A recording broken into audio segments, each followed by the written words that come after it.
La palabra está tomada de la Biblia latinoamericana en el Nuevo Testamento. Vamos a iniciar la lectura de la carta a los Hebreos, desde el capítulo 1 en adelante. En diversas ocasiones, bajo diferentes formas, Dios habló a nuestros padres por medio de los profetas, hasta que en estos días, que son los últimos, nos habló a nosotros por medio del Hijo, a quien hizo destinatario de todo, ya que por él dispuso las edades del mundo. Él es el resplandor de la gloria de Dios, y en él expresó Dios lo que es en sí mismo. Él, cuya palabra poderosa mantiene el universo, también es el que purificó al mundo de sus pecados y luego se sentó en los cielos a la derecha del Dios de majestad. Ahora pues, Él está tanto más por encima de los ángeles, cuanto más excelente es el nombre que recibió. En efecto, ¿a qué ángel le dijo Dios jamás: tú eres mi hijo, yo te he dado la vida hoy? ¿Y de qué ángel dijo Dios: yo seré para él un padre y él será para mí un hijo? Al introducir al primogénito en el mundo, dice que lo adoren todos los ángeles de Dios. Tratándose de los ángeles, encontramos palabras como estas: Dios envía a sus ángeles como espíritu, a sus servidores como llama ardiente. Al Hijo, en cambio, se le dice: tu trono, oh Dios, permanece por siglo y siglo, y tu gobierno es gobierno de justicia. Ama la justicia y aborrece la maldad.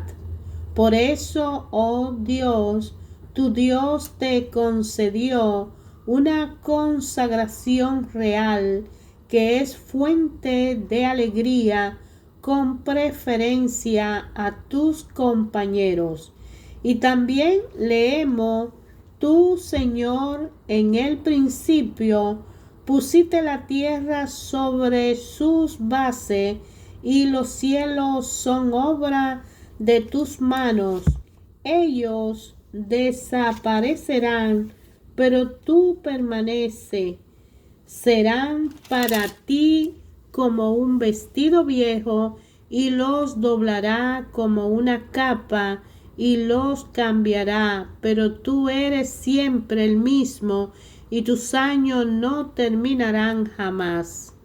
A ninguno de sus ángeles dijo Dios: siéntate a mi derecha hasta que ponga a tus enemigos como la rama de tus pies, pues todos ellos no son más que funcionarios espirituales y reciben una misión para bien de los que recibirán la salvación. Por eso debemos prestar más atención al mensaje que escuchamos, no sea que vayamos a la deriva. Miren cuán inflexible era la ley entregada por los ángeles, pues toda falta o desobediencia recibía su castigo. ¿Cómo pues escaparemos nosotros si despreciamos una salvación tan trascendente? El Señor mismo la proclamó primero, y luego la confirmaron aquellos que le oyeron. Dios ha confirmado su testimonio con señales, prodigios y milagros de toda clase, sin hablar de los dones del Espíritu que reparte como quiere. En efecto, Dios no sometió a ángeles el mundo nuevo del cual estamos hablando. Alguien dijo en algún lugar: ¿qué es el hombre para que te acuerdes de él? ¿El Hijo del Hombre para que lo tomes en cuenta? Por un momento lo hiciste más bajo que los ángeles y luego lo coronaste de gloria y honor. Todo lo pusiste bajo sus pies. Como ven, todo le ha sido sometido y no se hace ninguna excepción. Es verdad que por el momento no se ve que todo le esté sometido, pero el texto dice: por un momento lo hiciste más bajo que los ángeles. Esto se refiere a Jesús, que como precio de su muerte dolorosa ha sido coronado de gloria y honor. Fue una gracia de Dios que experimentara la muerte por todos. Dios, del que viene todo y que actúa en todo, quería introducir en la gloria a un gran número de hijos, y le pareció bien hacer perfecto por medio del sufrimiento al que se hacía cargo de la salvación de todo. De este modo, el que comunicaba la santidad se identificaría con aquellos a los que santificaba. Por eso él no se avergüenza de llamarnos hermanos. Como dice: Señor, yo te daré a conocer a mis hermanos en medio de la asamblea, celebraré tu nombre. Y también mantendré mi confianza en Dios. Aquí estoy yo y los hijos que Dios me ha dado. Puesto que esos hijos son de carne y sangre, Jesús también experimentó esta misma condición al morir. Le quitó su poder al que reinaba por medio de la muerte, es decir, al diablo. De este modo, liberó a los hombres que por medio de la muerte permanecían esclavos en todos los aspectos de la vida. Jesús no vino para hacerse cargo de los ángeles, sino de la raza de Abraham. Por eso tuvo que hacerse semejante en todo a sus hermanos y llegó a ser el sumo sacerdote lleno de comprensión, pero también fiel en el servicio de Dios, que le consigue el perdón. Él mismo ha sido probado por medio del sufrimiento, por eso es capaz de ayudar a aquellos que son puestos a prueba. Hermanos santos que gozan de una vocación sobrenatural, fíjense en Jesús, el apóstol y sumo sacerdote de nuestra fe. Él merece la confianza de Dios, que le dio este cargo, lo mismo que la merece Moisés en la casa de Dios.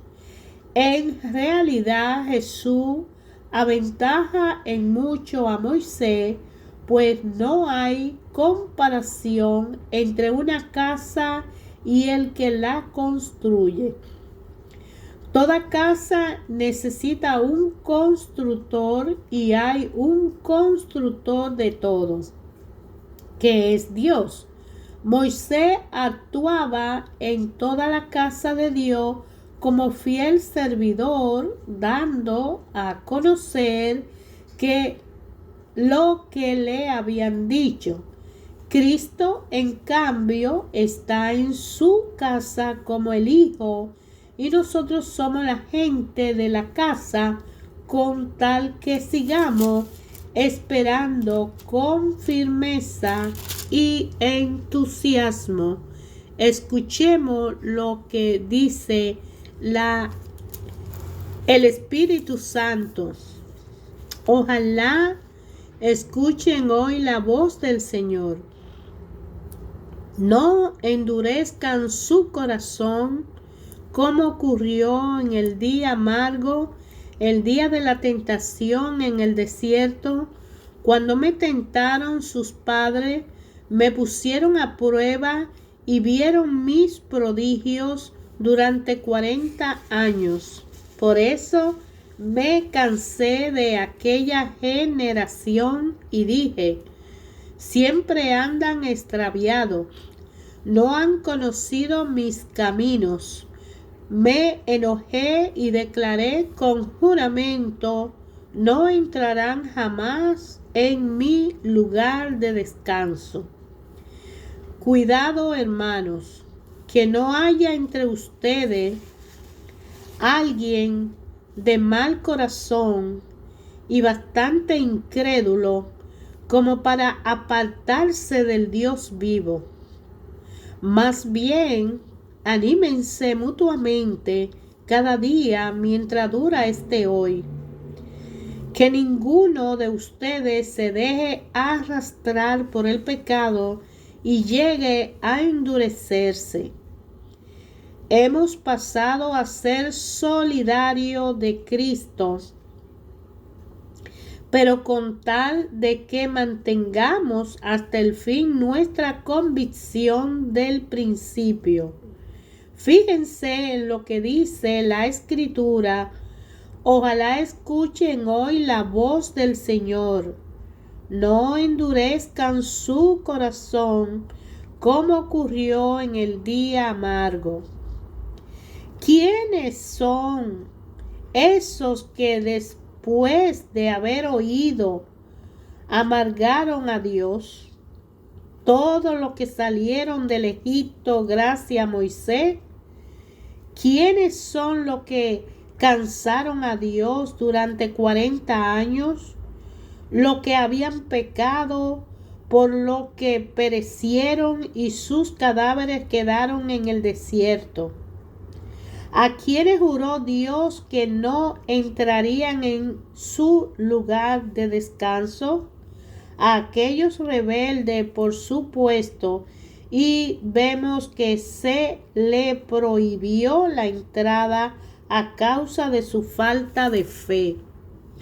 Cuidémonos, pues, no sea que algunos de ustedes deje pasar esta oferta de entrar en el descanso de Dios y no lo alcance. Nosotros, igual que ellos, recibimos una buena nueva, pero a ellos de nada les sirvió haberla oído, porque no creyeron ni se unieron a los que escucharon esas palabras. Es preciso, pues, que creamos si queremos entrar en el lugar de descanso recién mencionado. Por eso me enojé y declaré con juramento, no entrarán jamás en mi lugar de descanso. Aquí se trata del descanso de Dios después de la creación del mundo. Ya se habló de este descanso a propósito del día séptimo, y Dios descansó de todas sus obras el día séptimo. Aquí lo volvemos a encontrar.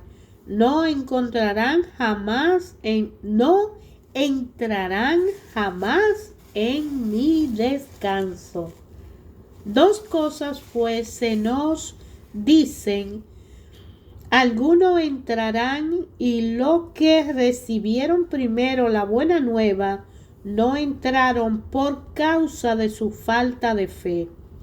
Por esta razón, mucho más tarde, Dios fija nuevamente un día que llama hoy, diciendo por boca de David lo que se recordó más arriba. Ojalá hoy escuchen la voz del Señor, no endurezcan su corazón. No creamos que Josué lo introdujo en el lugar donde debían descansar. De ser así, Dios no habría indicado posteriormente otro día.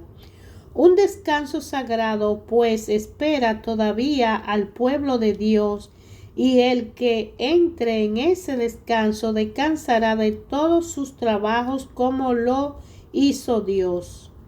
Esforcémonos, pues, para entrar en ese descanso y que nadie merezca por su falta de fe el castigo de que hablamos. En efecto, la palabra de Dios es viva y eficaz, más penetrante que espada de doble filo, y penetra hasta donde se divide el alma y el espíritu, los huesos y los tuéstanos, haciendo un discernimiento de los deseos y los pensamientos más íntimos. No hay criatura a la que su luz no pueda penetrar. Toda queda desnudo y al descubierto a los ojos de aquel al que rendimos cuenta. Tenemos pues un sumo sacerdote excepcional que ha entrado en el mismo cielo, Jesús, el Hijo de Dios. Esto es suficiente para que nos mantengamos firmes en la fe que profesamos. Nuestro sumo sacerdote no se queda indiferente ante nuestras debilidades, pues ha sido probado en todo igual que nosotros, a excepción del pecado. Por lo tanto, acerquémonos con plena confianza al Dios de bondad, a fin de obtener misericordia, hallar la gracia del auxilio oportuno. Todo sumo sacerdote es tomado de entre los hombres y le piden representarlo ante Dios y presentar su ofrenda y víctima por el pecado. Es capaz de comprender a los ignorantes y a los extraviados, pues también lleva el peso de su propia debilidad. Por esta razón debe ofrecer sacrificio por su propio pecado, al igual que por los del pueblo. Pero nadie se apropia esta dignidad, sino que debe ser llamado por Dios, como lo fue Aarón, y tampoco Cristo se atribuyó la dignidad de sumo sacerdote, sino que se la otorgó aquel que dice: tú eres mi hijo, te he dado vida hoy mismo. Y en otro lugar se dijo: tú eres sacerdote para siempre, a semejanza de Melquisedec. En los días de su vida mortal, presentó ruegos y súplica a aquel que podía salvarlo de la muerte. Este fue su sacrificio, con grandes clamores y lágrimas, y fue escuchado por su religiosa sumisión. Aunque era hijo, aprendió en su pasión lo que es obedecer, y ahora, llegado a su perfección, es fuente de salvación eterna para todo lo que le obedece, conforme a la misión que recibió de Dios, sacerdote a semejanza de Melquisedec. A propósito de esto, tendríamos muchas cosas que decir, pero nos cuesta exponerla porque se han vuelto lentos para comprender. Ustedes deberían ser maestros después de tanto tiempo y en cambio necesitan que se les vuelva a enseñar los primeros elementos de la enseñanza de Dios. Necesitan leches y no alimentos sólidos. El que se queda con la leche no entiende todavía el lenguaje de la vida en santidad. No es más que un niño pequeño. A los adultos se le da el alimento sólido, pues han adquirido la sensibilidad interior y son capaces de distinguir lo bueno y lo malo. Con todo, dejemos las primeras enseñanzas sobre Cristo y pasemos a cosas más avanzadas. Nos vamos a echar una vez más las bases, es decir, el arrepentimiento de la obra de la muerte, la fe en Dios. La doctrina referente a los bautismos, la imposición de las manos, la resurrección de los muertos y el juicio definitivo. Haremos pues como dijimos, si Dios nos lo permite. De toda manera, es imposible renovar a los que ya fueron iluminados, que probaron el don sobrenatural y recibieron el Espíritu Santo y saborearon la maravillosa palabra de Dios con una experiencia del mundo futuro. Si a pesar de todo esto recayeron, es imposible renovarlo por la penitencia cuando vuelvan a crucificar por su cuenta al Hijo de Dios y se burlan de él. Si una tierra absorbe la lluvia que la riega a su debido tiempo y produce pasto provechoso para quienes la cultivan, recibe la bendición de Dios. Pero la que produce zarza y espina pierde su valor un poco más y la maldicen y terminarán por prenderle fuego. Ustedes se encuentran en una situación mejor y tienen salvación, lo creemos, amadísimo, aun cuando hablemos de este modo. Dios no es injusto para olvidar lo que han hecho y cómo han ayudado y todavía ayudan a los santos por amor a su nombre. Solamente deseamos que cada uno demuestre hasta el fin el mismo interés por alcanzar lo que han esperado. No se vuelvan flojos, sino más bien imiten a aquellos que por su fe y constancia consiguieron al fin lo prometido. Tomen el ejemplo de Abraham. Dios le hizo una promesa que confirmó con juramento, y como no lo había nadie más grande que Dios por quien jurar, juró invocando su propio nombre. Te colmaré de bendiciones y te multiplicaré sin medida. Y perseverando, Abraham vio realizarse la promesa de Dios. Los hombres juran por alguien mayor que ellos, y cuando algo es dudoso, el juramento pone fin a la discusión. Por eso Dios también confirmó su promesa con un juramento, para demostrar a su destinatario que nunca cambiaría su decisión. Tenemos pues promesas y juramentos, dos cosas irrevocables en la que Dios no puede mentir y que nos dan plena seguridad cuando dejamos todo para aferrarnos a nuestras esperanzas. Esta es nuestra ancla espiritual segura y firme que se fijó más allá de la cortina del templo en el santuario mismo. Allí entró Jesús para abrirnos el camino, hecho sumo sacerdote para siempre, a semejanza de Melquisedec.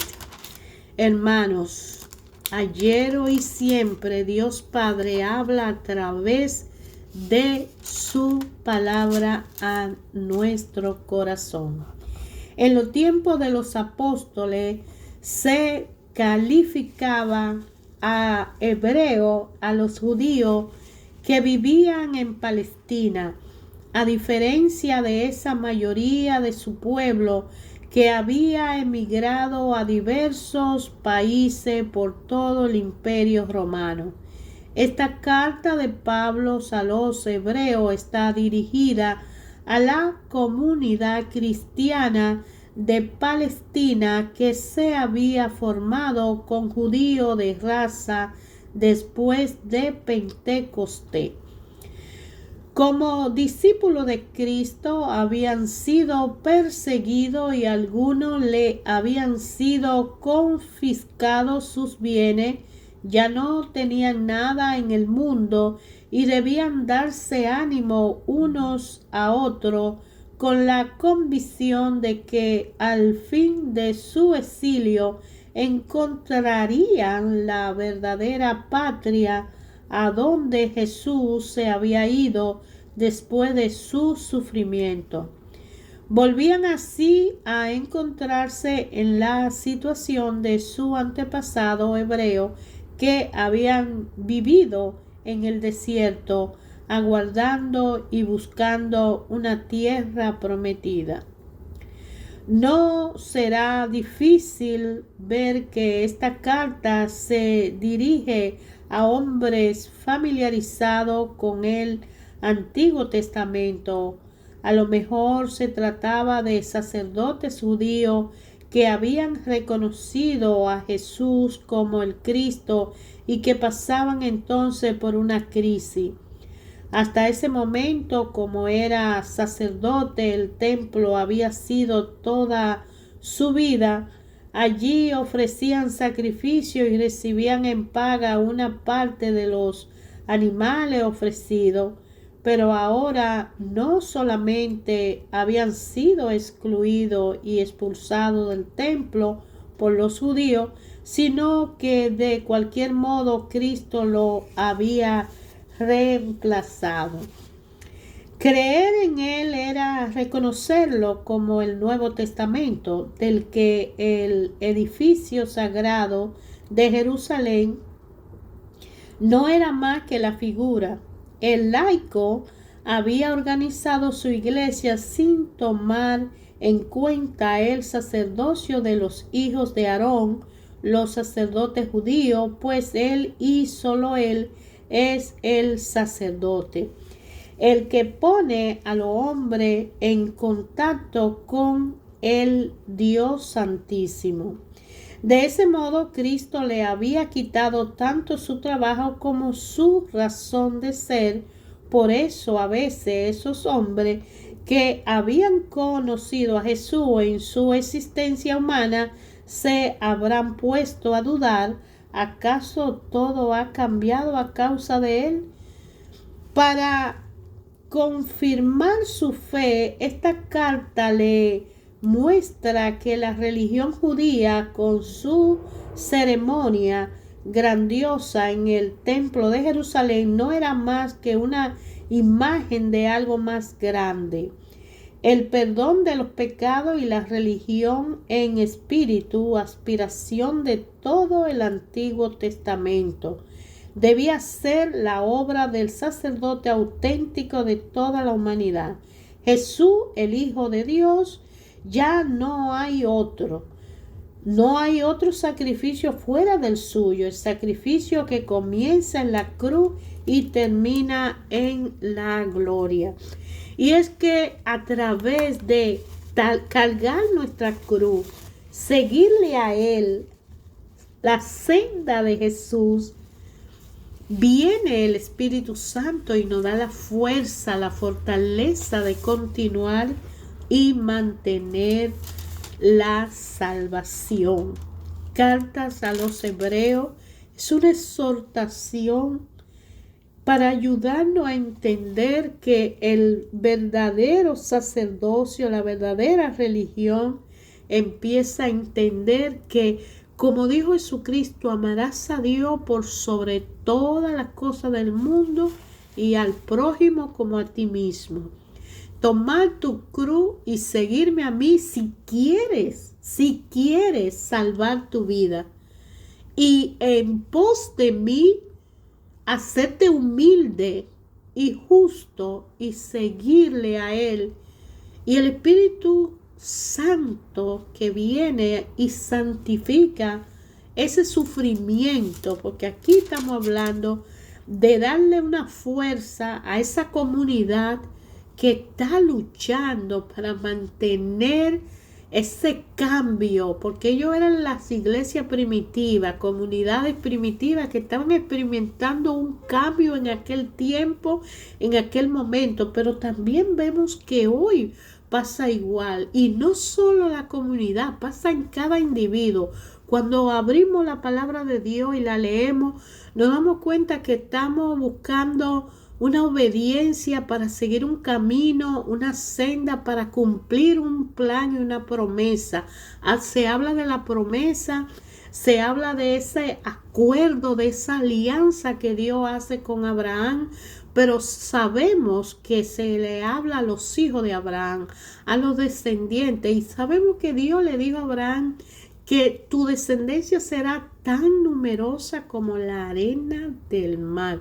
Y es como que toda la humanidad será bendecida por causa tuya. Y aquí el llamado es a cada uno de nosotros de una forma personal, directa. Jesús vino a cambiar y a dejar demostrado que seguirle a Él es el puente para llegar al Padre, y si no es a través de Él, no llegamos al Padre, no conectamos con el Padre. Pero para hacer eso es un proceso de purificación con la cruz que nos tocan o la cruz que nos tocó en pos de Jesús, y con fe, en fe y por fe, y creyéndole a Él, porque Él es el camino, la verdad y la vida.